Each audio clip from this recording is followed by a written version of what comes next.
Hi there, Teacher Tandis here. It's been a long time. I've missed you. I hope that everyone is doing well. Today we are going to talk a little bit about pronunciation and specifically how we often hear shortened words or shortened phrases in American English. So it's very good to learn this, even though it's not a formal way of speaking.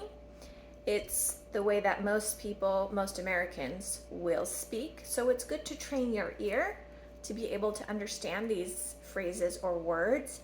But also, if you are at the level where you feel comfortable and now want to work on sounding more natural and more native, then this would be a good opportunity for you to learn some of these shortened words. So I have a little board here, as per usual, shortened words in American English, and we're going to do some examples together. The first one is going to plus a place. For example, I'm going to New York. We also have going to plus a verb. For example, I'm going to eat dinner. So we have different forms depending on which of these we are speaking of. If we're talking about going to a place, we will use this first form. I'm going to New York. I'm going to New York next week. I'm going. So we're dropping the G, right? I'm going to New York next week instead of I'm going to New York next week. If we have going to plus a verb, we can use any of these three forms that you see below. So if we take this sentence, I'm going to eat dinner, we can shorten it to I'm gonna eat dinner. I'm gonna eat dinner. So we're dropping the to altogether and we're changing the going to gonna. I'm gonna eat dinner. Or we can even say I'm gonna eat dinner. I'm gonna eat dinner. I'm gonna go to the movies. I'm gonna call my friend. Or even shorter, you might hear people say I'ma go to dinner, or I'ma call my friend, or I'ma walk the dog. Okay? So any of these three forms can be used for going to and a verb. I'm gonna, and I'ma. Next we have what do you. For example, what do you call a dog in your language? You could say, what do you call a dog in your language? Or what do you do when you go home? What do you do when you go home? What do you do after school? What do you do after school? Okay. Then we have what, when, who, how, why, or where did you? So any of these question words with did you.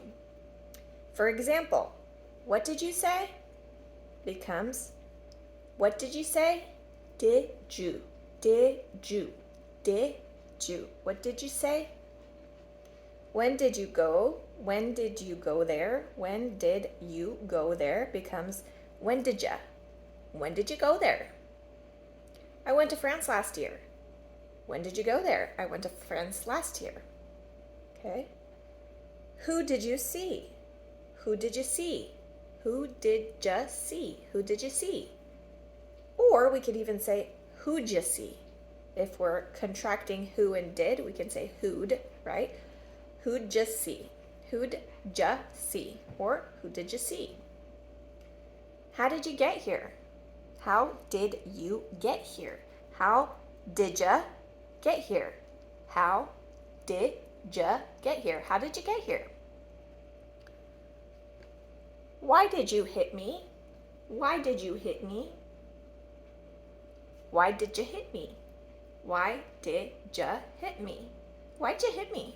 We can also contract that to why'd, right? Why plus did equals why'd. So we can say why'd ya hit me?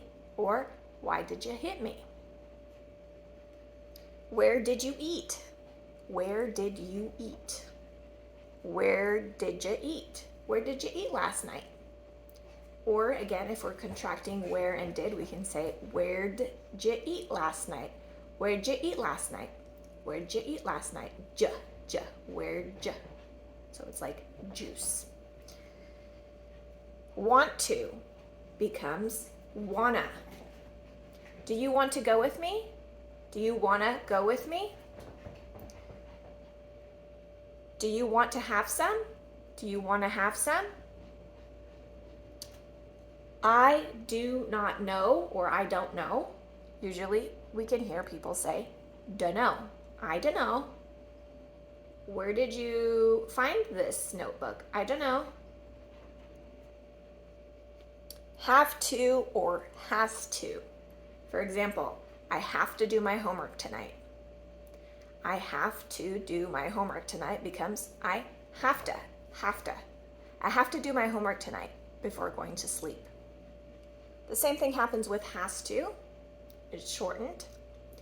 She has to call her mom right away. She has to. She has to call her mom right away. Got to becomes gotta.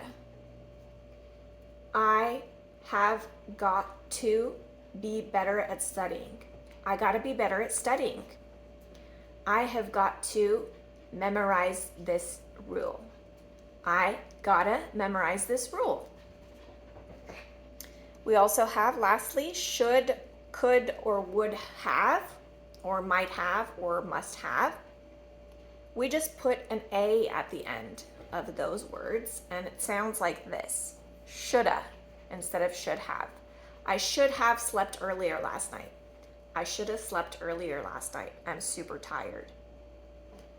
Could have becomes coulda.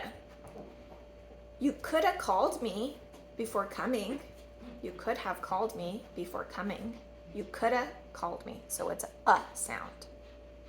Would have becomes woulda. I would have called you had I known. I would have called you if I known becomes I woulda called you if I known. Might have and must have the same pattern where you put the at the end and just drop the have. She must have had a great time instead of she must have had a great time. Or you might have done better on the test if you studied instead of you might have done better if you studied. So these are the most common words or phrases that we shorten in American English and some examples of how to do that. As always, thanks for coming and watching, and hopefully you can share, like, or comment below and tell me what else you want to learn. See you later.